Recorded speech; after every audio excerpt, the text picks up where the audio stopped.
think the most important thing for the Arkham game is definitely story. I mean, there's so many important things. The games are wonderfully balanced.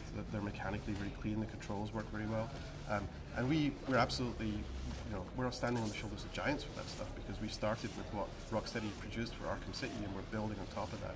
So things like a new character that we added, the martial artist, he's someone that's working with the systems that were already built. But the thing where we're absolutely out there on our own was the story. Where's Black Mask? Let me go! If you insist. And we knew we wanted to tell a story that's important for Batman, a story that's transformative and puts him in a dramatic position where, he's in trouble in our story, and he has to really dig really deep, not just hit people really hard. He has to dig deep emotionally. He has to figure out who the hell he is in our story. You're not some hardened vigilante. You're a young man with a trust fund and too much anger. I am the reason the criminals breathe easier when the sun rises. That's an important part too. Alfred doesn't really understand Batman at the start of our story, and through the events that take place, he'll come to understand how what his role is with Batman and who Bruce is to him. So telling a story that seems that important would be a terrible thing to screw up. But we really want to challenge ourselves and tell a story that's not just another Batman story, but an important Batman story, something that fans should have to play and see and be a part of. And so I'm excited to see how that people respond to that. I'm on your side. My side? My side works within the law. We've earned Gotham's respect. If that were true, I wouldn't be here.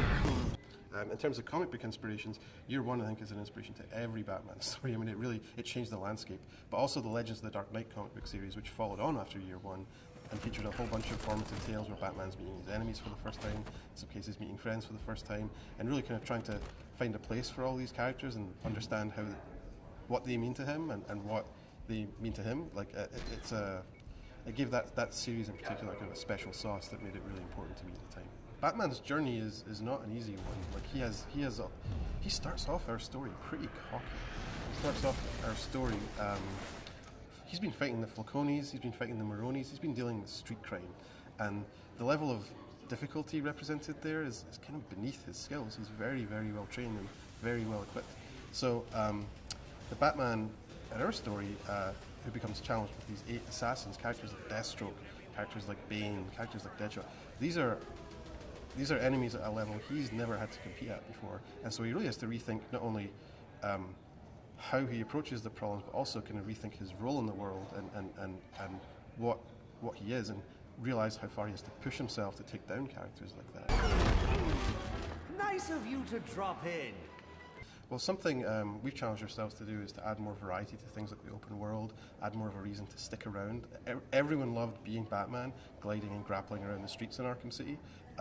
So with Arkham Origins, we've added an expanded play space, and we've added a lot more reasons to stick around. For example, our new upgrade system, our new feedback system for when you're done with a particular combat encounter. You'll get graded in terms of how well you've done.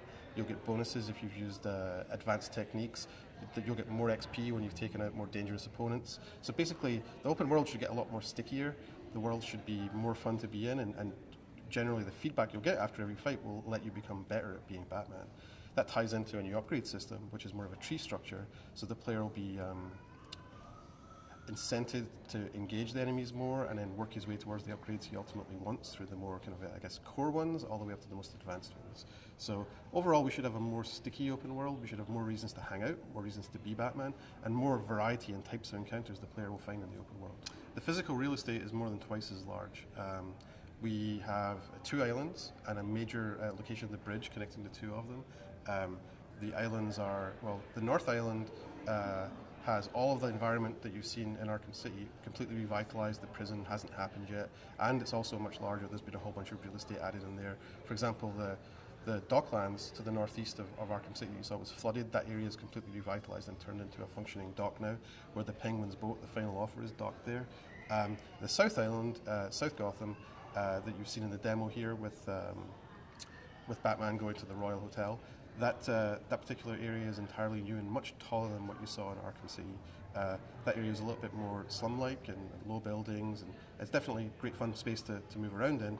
But with South Gotham Island, we've found a new way to move with Batman's grapple and glide mechanics, which are really, really solid. But by having multi-tiered, multi-layered kind of exteriors and connections of catwalks and cables and so on between the buildings, it feels very different to move around in that space.